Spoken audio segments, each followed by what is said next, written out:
Hi there, California history classes. Mrs. Chappie. Welcome to our week 9, our third video recording of California history classes. I am kind of sad this week because when I looked at our syllabus and I'm like, okay, what are we going to do in California history? We should be working on our second part of building that super cool wagon that I showed you last week. So I was like, oh, bummer. That's what we should be doing, but it'll be okay. I get to teach you a little bit on this video. And I was trying to think, what could I do that would make it super, super fun and learning for the California history class when we have our Zoom meeting, which will be on Thursday. And I came up with a great project that we will do. It won't be lecturing. You guys will be up, you'll be running around your house, you'll be doing stuff, you'll be coming back to the screen. So I'm really excited for our class on Thursday. This video is just recording to give you some more information, some more traditional learning, but Thursday is when all the fun's gonna happen. So I can't wait to see you guys on Thursday. I hope you watch this video before we get together on Thursday. We'll review some of the stuff we go over to, but I'm super excited about this game, this plan that I have for Thursday. So I'm looking forward to that. But on this video, since we are not working on our wagons in class, I'm going to do a little more teaching on the development of California and the growth of towns, how towns grew. We've talked a little bit about that throughout this class, and that's one of what they call a state standard, one of those important things that all kids who take California history should know about.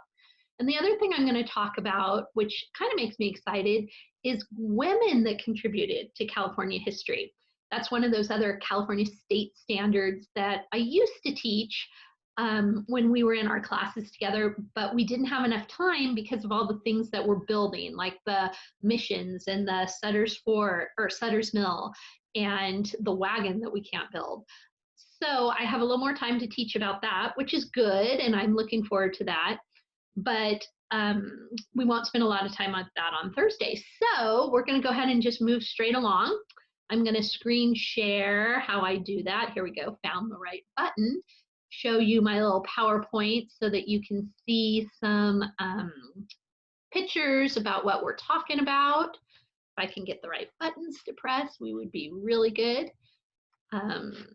Here we go. So you have it there. It says we're doing California history. This is week 9. We're talking about building towns and women who contributed to California. So if you're one of my note takers, I have some of you who are really excellent at notes. I'd love it if you took notes.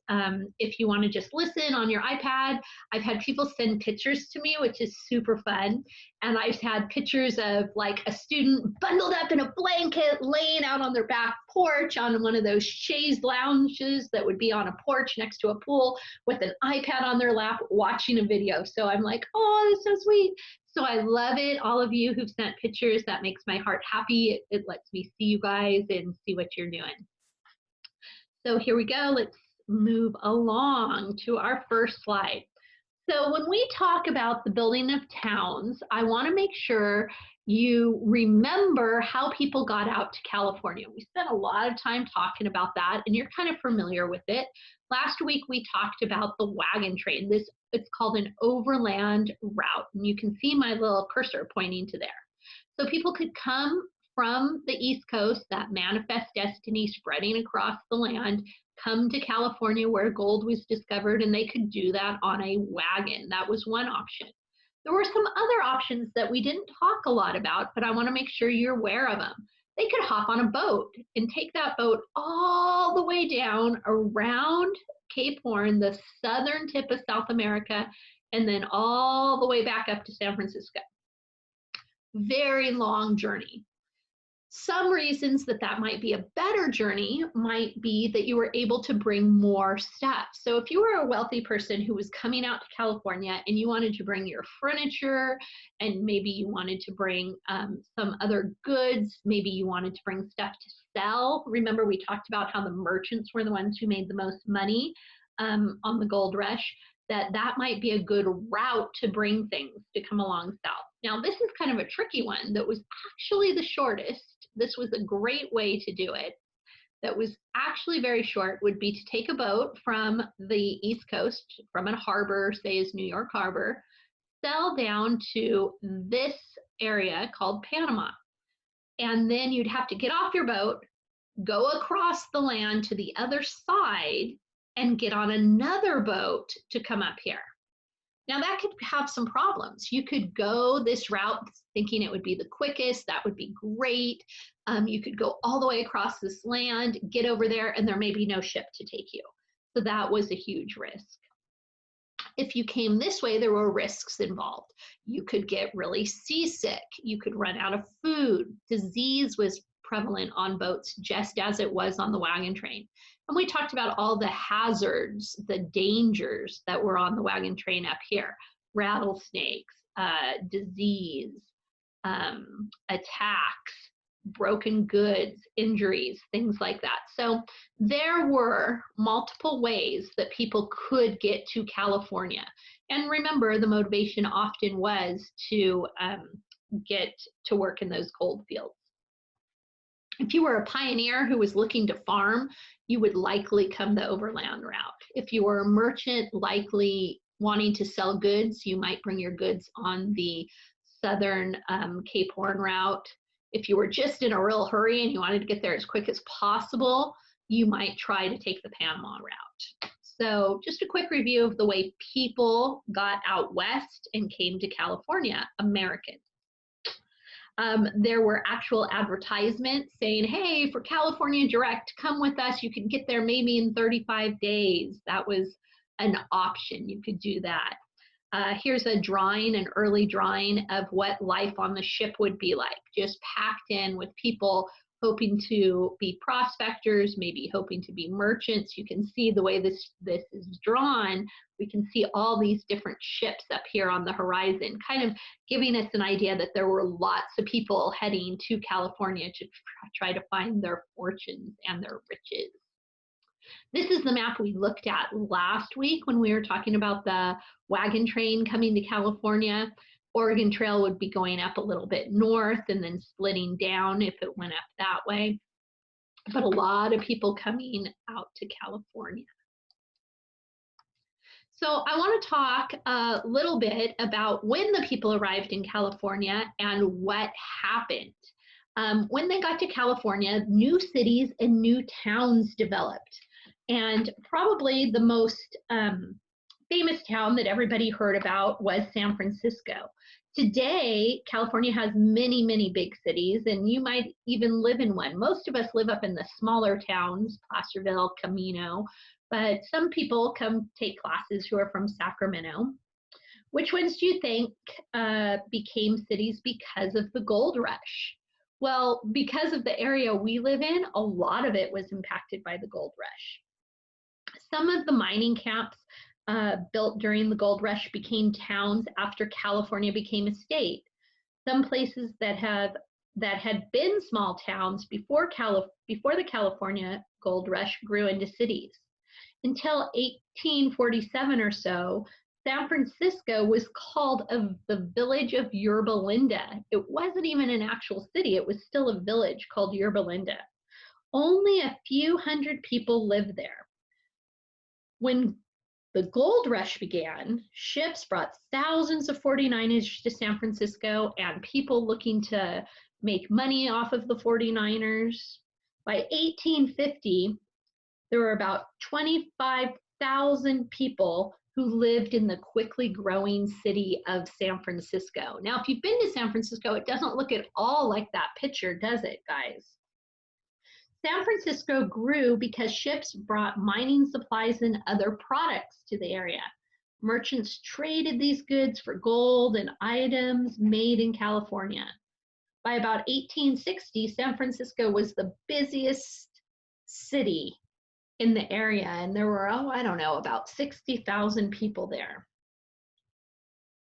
There was another port city that grew as well. San Francisco we call a port city because it's where ships can come in.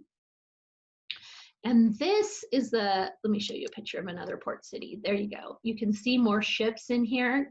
And this area grew as well. It started during the gold rush on the San Joaquin River, and boats from San Francisco sailed to a camp called Mudville to get closer to the gold fields. What kind of place would that be called? How'd you like to live in Mudville? A man named Charles Weber was an immigrant who came from Germany, and he bought a lot of land in that city or that area, or that, I guess it's technically a camp called Mudville. But instead of looking for gold, he decided to rent out land for shops and hotels and other businesses. And as Mudville grew, he decided that he would rename it after someone he really, really admired. So he knew a man named Robert Stockton, who was in the United States Navy. And because Mr. Weber really admired Robert Stockton, this naval officer, he decided to rename Mudville Stockton. So the port city of Stockton was named by Charles Weber. There's another big port city. This is the one that probably means the most to us because it's kind of in our backyard, Sacramento. And we don't think of Sacramento as being a port city, but it really was. At the start of the gold rush, John Sutter built a road from his fort to the Sacramento River. Remember, it was John Sutter who was having that mill built up here where gold was first discovered. So he makes a road from his fort to the river so that ships full of gold seekers could come to town and merchants can bring goods. And the little port city of Sacramento grew. A man named Sam Brannan opened a store that sold supplies to the miners, and Brannan's store and other businesses boomed as more and more 49ers arrived. The port became this lively city that we call Sacramento. It wasn't until 1854 that Sacramento became the capital, and it grew to become, or it grew as it became more and more important to the center of government. The Capitol building was completed in 1855 and had meeting rooms for offices and other people to do their work. And if you ever go to the Capitol building, we've done that a couple of times on a field trip. You can see these original rooms that are downstairs in the Capitol building. So I hope you got to see, I love this picture. It happens to be my favorite of Sacramento, of what it used to look like, because it doesn't look like that at all anymore. So the other thing I wanted to just spend a little bit of time about doing is talking about some women who helped build California. Now, one of the things about women in history is we know that there's always been women in history, of course, and they've always been involved.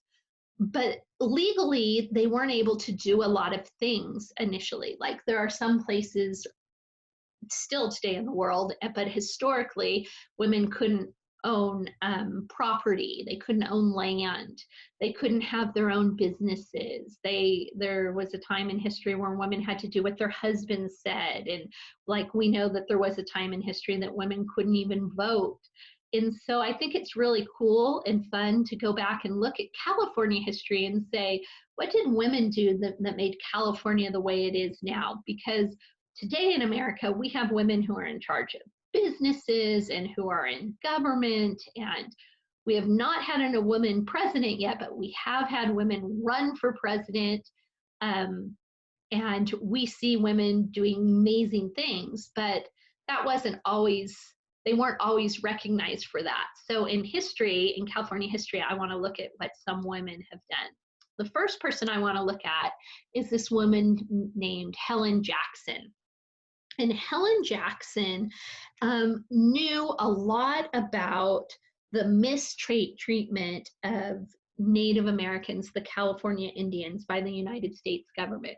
She knew that there were times that Native Americans were not treated fairly by everyone. And so she came to California to learn more about what was going on with the treatment of Native Americans. And she used what she saw to write a novel called Romana. And this was about a California Indian woman, a Native American woman. And many people read that book, and that book was used to teach more people about California's history and about the treatment of Native Americans. It's really kind of cool. Throughout history, we've had authors, another woman author we just talked about in US history, Harriet Beecher Stowe. She wrote a book on the treatment of slaves, and it changed people's minds about treating African Americans a certain way. And so Helen Jackson wrote a book that enlightened and taught people about how Native Americans in California were treated. It's kind of neat to see how people are using novels to change people's minds about things. Now this gal, her name is Biddy Mason. Her name was actually Bridget, but no one really called her that. She went by Biddy most of the time. And when she came to California, she was an enslaved person. She was a slave. And when she got to California, she learned that California's constitution outlawed slavery. It made slavery not allowed in the state of California. So she went to the court and she said, hey, judges, California doesn't allow slavery. I live in California. Can I have my freedom? And she won her freedom from the court and she became a free person. And with the money that she earned as a nurse, she bought and sold land in Los Angeles. So when she became free, she became this nurse and she used the money that she made to buy and sell land. And then when you buy and sell land, you make more money. And she used that money that she earned to give people things that they needed, like food and shelter and care. So Biddy Mason did a lot to help people. And for that, we want to remember her. Today, we're seeing a lot of people helping people with everything that's happening in our time with the coronavirus and such. The next thing I want to talk about is another gal who also wrote a book. I love these people who are using their talents and their skills and their passions to change the world through their writing.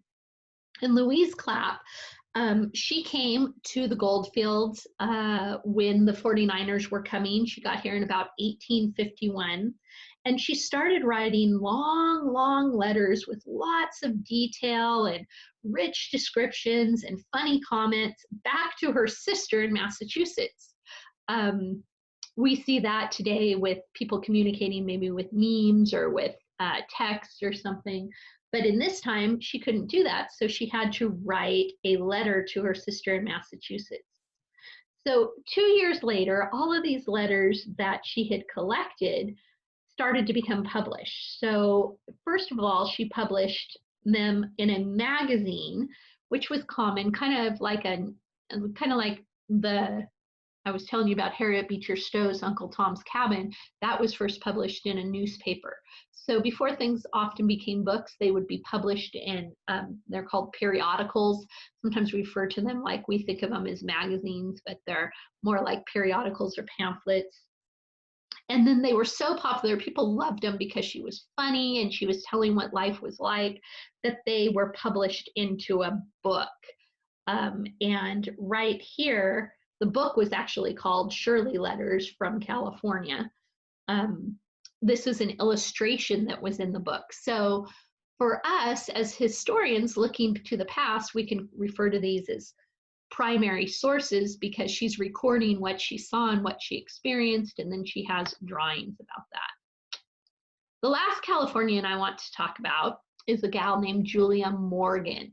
Now, Julia Morgan came a little bit later. See, she was even born after the gold rush, so we're kind of going ahead in California history. But I had to include Julia Morgan because she was so cool. She was the first female architect, and she was from California. She graduated from UC Berkeley, which was a California college, and she actually helped design over 700 buildings.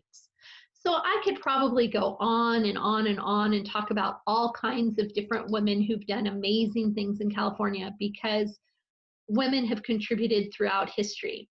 Even when we look at US history and we look at a leader like John Adams, his wife, Abigail, while she didn't hold office and she wasn't president, we have so many letters that she wrote to show how much her thinking and her influence and her ideas helped mold and helped John Adams, as president, decide what to do. Same thing happened with George Washington and his wife, Martha.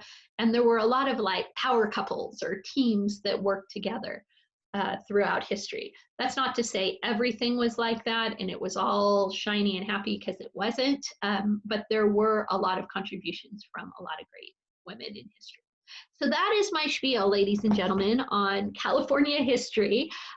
Just short and sweet, just to help you continue to learn and grow. What I'm really looking forward to is our activity that we're going to do together on Thursday. So I look forward to seeing you there. Have a great week. Stay healthy, stay happy, and I'll see you guys all soon. Bye.